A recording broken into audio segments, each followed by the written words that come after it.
nobody really wants to talk about this, right? The one reason why Pokemon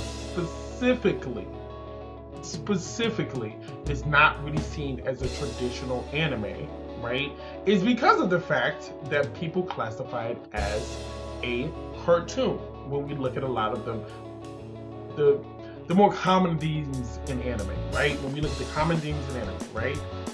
It's usually there's, a protagonist, he has to overcome adversity, build himself up, you know what I mean, and overcome this adversity.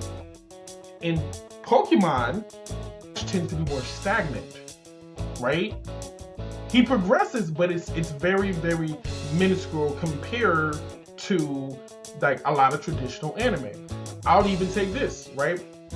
I would say that more people, even people who are well versed in anime, would consider Avatar more of an anime than Pokemon, even though Pokemon is Japanese in nature, right, and meets the criteria.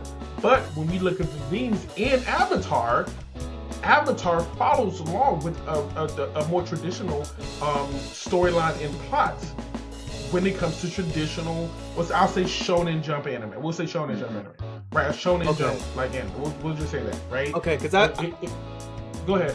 Yeah, I was gonna say it's like technically speaking, like because I see your point. Because technically speaking, though, like Pokemon does qualify as a shonen by definition, right? You see my point? And again, no, that's what I'm speaking to. I see your point because we're used to a certain type of shonen formula, anime whatever you want to call it. Yeah, we are, and we all know it. Most people, when they first, and I'll even take it to the point where I think that, traditional Shonen Jump anime usually has a very basic format.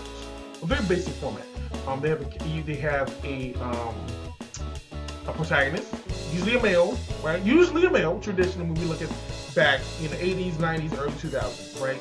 Usually a male who's okay, right? Usually not the best guy in the world, right? Who has to overcome some type of adversity, build himself up in whatever like the power system is, like ki, chakra, with like what I'm saying, spiritual raps, whatever it is, right?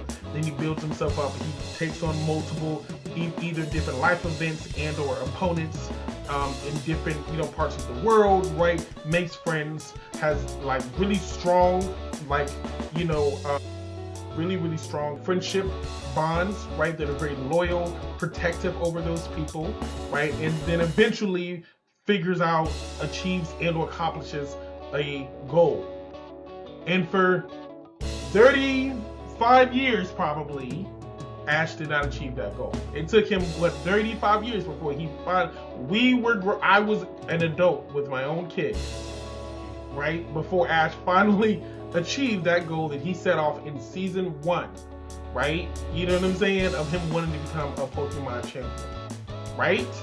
So I think that's the point.